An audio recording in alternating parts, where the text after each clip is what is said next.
Welcome to Legacy Leaders, a weekly talk show with national and local thought leaders on issues impacting the South Florida Black community. Now introducing our host, Anne-Marie Sorrell. Welcome to Legacy Leaders. I'm your host, Anne-Marie Sorrell, President and CEO of the Mosaic Group, your award-winning global marketing, advertising, and public relations agency. Today, I'm joined by Dr. Rudy Moise, owner and medical director of Comprehensive Medical Aesthetics. Today, we will discuss how Dr. Moise is making his mark in healthcare in South Florida and the recent events in his home country of Haiti, which he has been a lifelong advocate for. Welcome, Dr. Moise.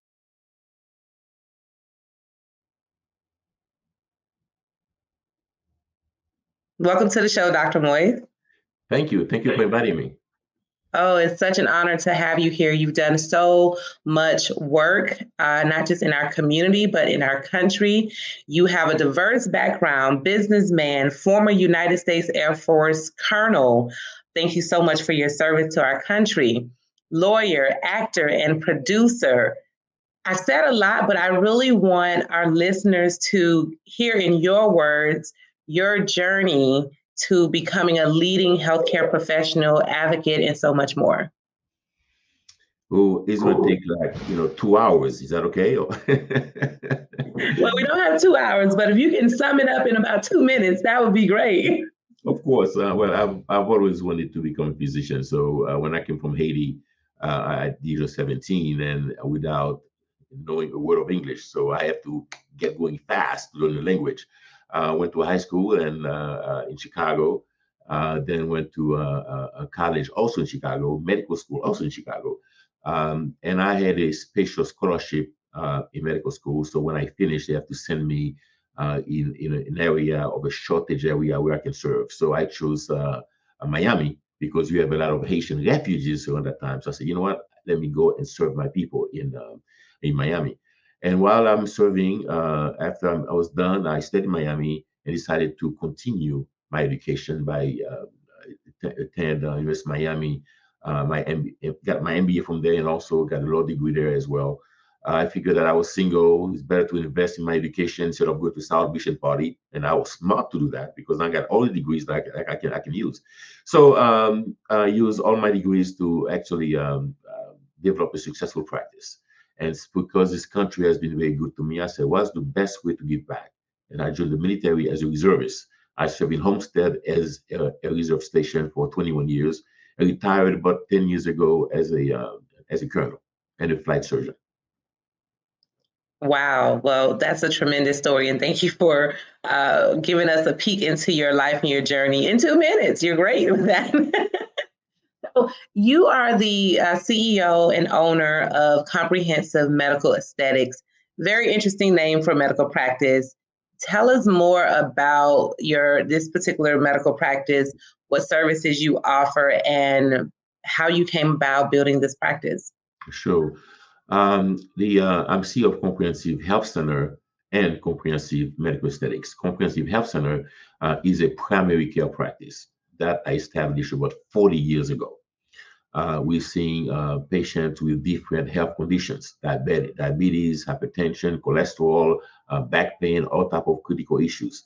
And for the past couple years, 3 years ago, we built a new facility in North Miami because after 40 years of being in the same building, we wanted something a bit more modern, a little bit more appealing to the community. So we built that beautiful new office, 16,000 square foot practice in North Miami, 119th and I-95.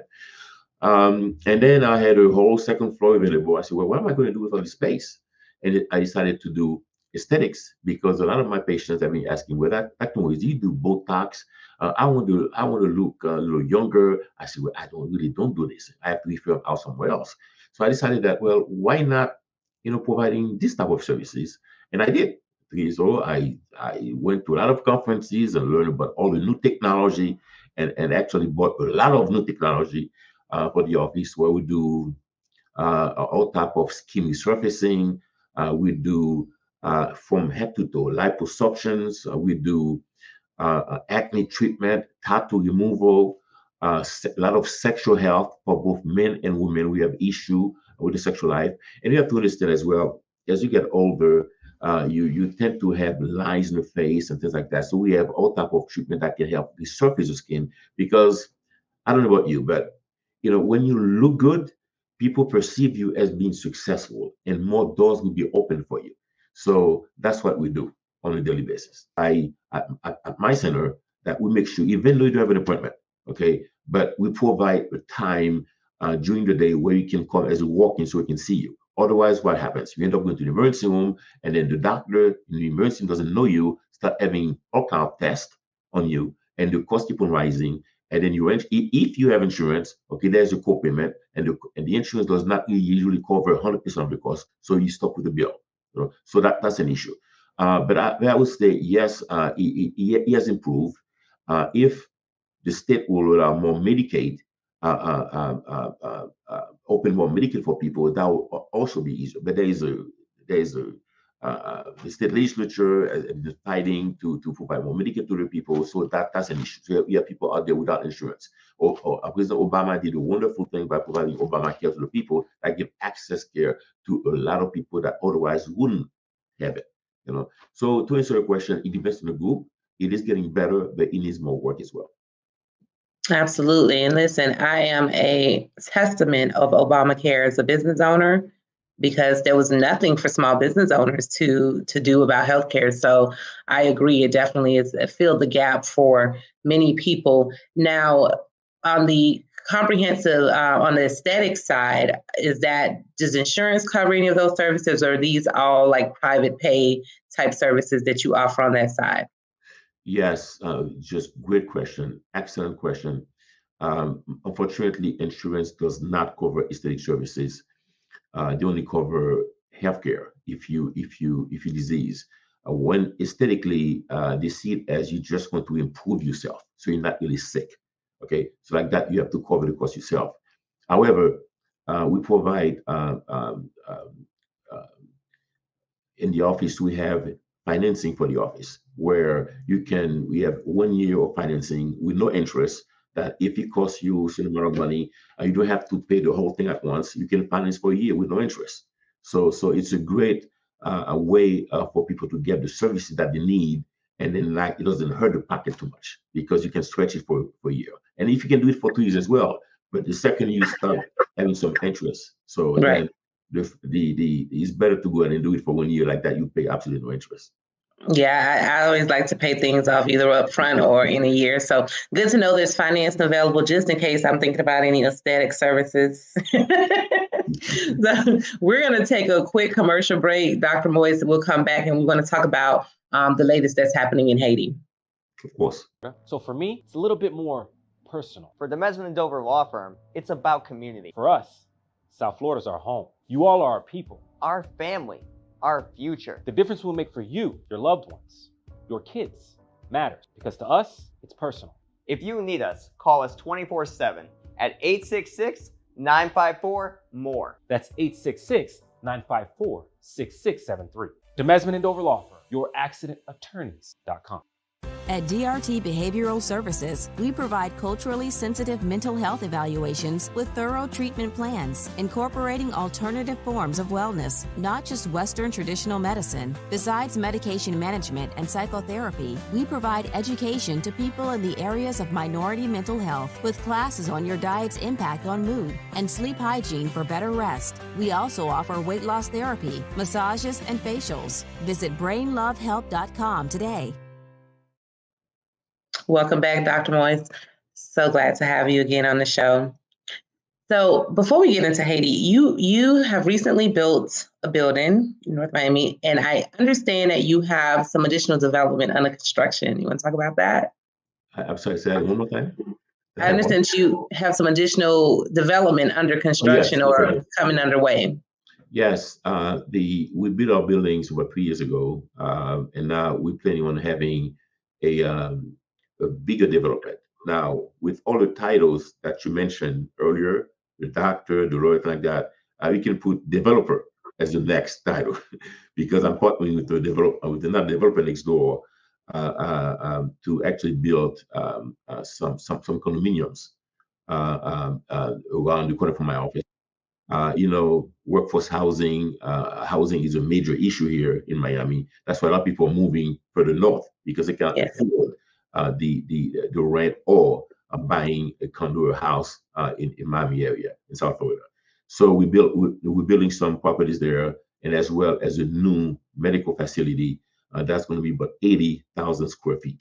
That would include everything. It's like a mini hospital, surgical center, urgent care center, diagnostic area, optometry, dentistry, primary care, aesthetics. So whatever that you need, instead of going to the hospital, because people now has a fear of going to the hospital because of COVID. Because if you never know who's there, who have COVID, and you're fit to get it. So that facility will have everything that you need to have right there in the middle of the community, without fearing or having any type of contamination or anything like that. So we're looking forward to that. It's going to be about 3 years before it's completed. We'll make sure we invite you to the grand opening so you can see. Remember, we discussed this 3 years ago, but now it is real now. Absolutely. Listen, I will be there, bells and whistles on. But congratulations to you because you are filling so many needs in just this one development. You're talking about creating housing opportunities. We know that the housing shortage in South Florida is tremendous. The rising cost of housing, whether you're purchasing or renting, is extremely high for many people. So kudos to you for being able to be a part of the solution with that. And then, of course, healthcare, we can't stress that enough. We have so many people under the age of 60 that are dying from heart attacks, cancer, and so many ailments. And so I think there's a need for more healthcare centers, as you mentioned, especially in communities that doesn't have direct access to care, or there's different types of medical practice deserts like cardiologists, OBGYN, and so many more other deserts in our community. So kudos to you for stepping out and making that happen. What does that mean to the community for you? Oh, it's great. Right now, we can, education is going to be a big part of it because teaching our community about the common illnesses happening in our community, which is diabetes, hypertension, cancer, prostate cancer in black men is really ramping, colon cancer. So we have a lot of illnesses that for our community is a major issue, and we need to educate them. And by educating them, that this is what you need to do. Make sure you take your medication as prescribed. If you miss it, this is what you have to do. Just simple things like your diet, for example. You cannot be eating fried food or fast food every single day. That affect your illnesses and make it worse. Cigarette smoking, as you know, is a major issue. You cannot smoke because smoking causes cancer. I mean, this is your guarantee. If you smoke, that's a guarantee you're going to have cancer. Alcohol, you can have a drink or two, things like that, but excessive alcohol intake again is an issue. Drugs, we have young kids getting involved with drugs, and that affect them. They end up having they in terms of needles, they share needles, and they're having hepatitis C that eventually, if not treated, will lead to cancer, things like that, and so on. So you have so many things that need to be shared with our communities, like that they understand, so they can take better care of themselves. And this is what we're going to do at that new center. We're doing that now, but on the bigger picture, we'll do that in the new location that we have as well. Wow, that's amazing.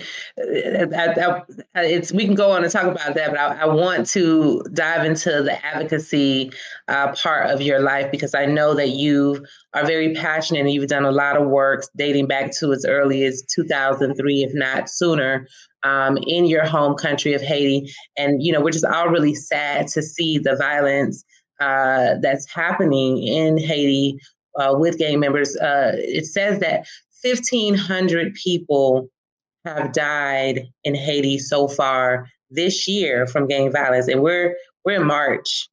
So I want to get your thoughts on what's happening in Haiti, just your initial reaction to what's happening. This is, as Haitian American, this is such a nightmare for us. We're really proud people. We have a beautiful country. And unfortunately, our leaders have led us down to this. They had engaged some gang members as a private security and fund them to prevent the people from demonstrating or things like that and so on. And now the gang members have kind of take it to another level, to a much higher level now. They say, well, let me take care of myself now. Let's take charge. Because I guess that because they haven't received a bigger piece of the pie and so on, so decided to take it on their own, and then that's why we get the chaos that we have right now. It's and these guys they're very, very sophisticated. They're using drones. Somehow they got access to heavy arms and things like that. They know where people are and they go. And before that, they used to target just the people with money. But now that has been changed. Now they target everybody. you know and now they're doing it in a way where it's kids. Come on, man, are you kidding me? Older people, they are raping people. They are going to the hospital and just, why would you go to hospital, to churches, and just destroy these places? I mean, if they get sick, where are they going to go? Even them. So they're actually hurting themselves as well. So you have like about 300 gangs right now in Haiti with about 8,000 members altogether. And these guys, they have the best machinery, the best gun. They have all type of things necessary to get to the people. Machine guns, and they are occupying 95% of the city of Port-au-Prince. So you cannot get out, you cannot get in. I mean, you're stuck. You have a lot of Americans now in Haiti that have been trying to get out. They have to find a way to take a helicopter, from somewhere in Port-au-Prince, and then take it to Cape Haitian and take a flight from some of the flights available to come to Miami or Orlando. So this is what's happening right now. It is chaotic, and something must be done immediately, because the more you wait, the worse it gets. Yeah, I can't even imagine what the innocent people are going through. And so what is the end game for these gangs? Like, what is it that they want? Do they just want complete control of the country? And if that's the case, then why kill the people? Why, so what is their end game? Do you have any idea? It's a big business for them. I mean, they kidnap people, they ask for money, and that's, I mean, I tell you, they're making a lot of money, and then they have the power. So now that's their end game. I mean, just that's a business. I mean, that's what it was first. So, and if you don't have any money, they kill you. And there's some issues where they kidnap you, okay? You pay some money, okay, and they keep you to pay more money on top of that again. So you pay 3 or 4 times, you know. So, and that's not, that's not. I mean, that's not fair. I mean, if you owe this folk to pay some money, just go. Let the person go. But some of them, they decided to keep them again, so that's really we're very, very we cannot be discouraged. We need to do something. And as a former military person, you have to control the ground. We need to find a way to provide security, particularly the important areas, the airports, the ports, the food banks, the hospitals. Those should be like number one, to really control the area of security, so people can fly in and out. If they get sick, go to the hospital. If they're hungry, get some food. I mean, we need to do that. That's Yeah. the first step. I agree. Dr. Moise, we're going to take a quick commercial break, and I want to come back with some solutions on this matter, and how, the diaspora and other countries and other people can possibly help. So we'll be right back after this commercial break. Florida. So for me, it's a little bit more personal. For the Mesman and Dover Law Firm, it's about community. For us, South Florida's our home. You all are our people. Our family, our future. The difference we'll make for you, your loved ones, your kids, matters, because to us, it's personal. If you need us, call us 24/7 at 866-954-MORE. That's 866 954-6673. Demesman and Dover Law Firm, youraccidentattorneys.com. At DRT Behavioral Services, we provide culturally sensitive mental health evaluations with thorough treatment plans, incorporating alternative forms of wellness, not just Western traditional medicine. Besides medication management and psychotherapy, we provide education to people in the areas of minority mental health with classes on your diet's impact on mood and sleep hygiene for better rest. We also offer weight loss therapy, massages, and facials. Visit brainlovehelp.com today. Welcome back, Dr. Moise. Now, you mentioned, and I want this to really stick out to people, that these gangs have acquired or have in their possession heavy artillery. And we know that Haiti does not manufacture or create any guns, just like Haiti doesn't have any drugs per se, can't grow it, etc. So it has to be coming in from somewhere. There has to be help coming in from somewhere, right? So is there any talk about who's supplying these gangs, number one, and then what countries are working to provide any type of aid or relief to the Haitian people? To answer the first question, is no surprises is coming from the United States of America. Okay, leave the river and they go to Haiti. And you have some people who are actually facilitating it. Now, the U.S., they have all type of resources. They have FBI and CIA and so on. They should be able to know where this is coming from. So does the U.S. maybe want this to happen? I would really doubt this. But I think that if Haiti was a real priority for them, for the State Department, they will have actually stopped this. They could have stopped this. We have written letters to the White House to say, well, please, we need some help. We need some help to stop all these heavy machinery to go to Haiti. But somehow it's still happening. The guys have machine guns. Very sophisticated machine gun. So this is a major issue. And doing all that, they're also deporting a lot of the Haitians as well. If they come here, despite all the problems that we have in Haiti, when the Haitians come here, they are deporting them as well. And so that's why a group of advocates asked for the TPS, for an extension of TPS, temporary protected status, like that. The Haitian that comes here, they can work and then help their family in Haiti by providing some money for them as well. So President Biden is working on that. But one thing I believe that he should do, the same way that what happened to Ukraine and also what happened to Israel, he comes and then talk to the people of America. Say, look, okay, Haiti is our neighbor. This is happening. Okay, let's do something about it, and so on. But he has not done that. He has done that for everybody else, but has not done to Haiti. So that let us know that we're not the priority. You're president of the United States, and Haiti is right out, out 45 minutes away, and this kind of thing happening so close to the U.S. So something must be done. This is an extreme emergency that something must happen. And what I would recommend, based on my experience, I think that the Marines cannot come like this because they have done this before in the past, been to 85 times, and left the country even worse. So there is a law in Congress that says that you cannot provide arms to Haiti's police and army. Why?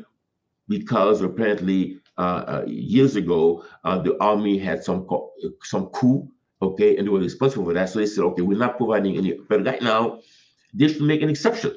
Okay, the gang members has more artillery than the police. The police have nothing. The military has nothing. So do we need to spend whatever money that we're going to go to the Kenyan police, $200 million, instead of sending it to Kenya? We should buy guns to help the Haitian police and Haitian military to actually, they can control the gangs because they speak the language, they know where they are, but they need some help, to do that. And then with the U.S. assistance and our French assistance, Canada, things like that, that will really help significantly. No, I agree with you, Dr. Moise, and the fact that, not only did we as a country continue to help Ukraine with arms and everything else, but we also took their refugees, hundreds of thousands of them, with no questions. And here it is, we have our governor setting up to stop refugees from coming into Florida. So it's clear that, Haiti is not a priority, unfortunately, and hopefully that changes soon. But I think it's really important that, we have programs like this and people like yourself to speak out and share, what is happening. And so that way others can start to speak out and put pressure on the Biden administration, on this governor, to do the right thing and not just do, what's good for TV or good for whatever agenda that they have. And so I appreciate you speaking up, and I hope that those who are listening to our program will speak up to write letters, share this program so that they can understand that Haiti needs to be a priority. Genocide anywhere is unacceptable. Absolutely. And I just want to make that statement. Genocide anywhere in the world is unacceptable, and we need to take a stand against that. So I know we have to close. Do you have any closing thoughts that you want to leave with our audience? Let's pray for Haiti. We need all the prayers that we can to get out of the hell that we are in right now. Absolutely. Well, thank you so much for joining me, Dr. Rudy Moise. And please check out all of the great work Dr. Moise is doing in our community, comprehensive medical aesthetics. And thank you all for tuning in. I'm your host, Anne Marie Sorrell. And thank you, and see you next time on Legacy Leaders.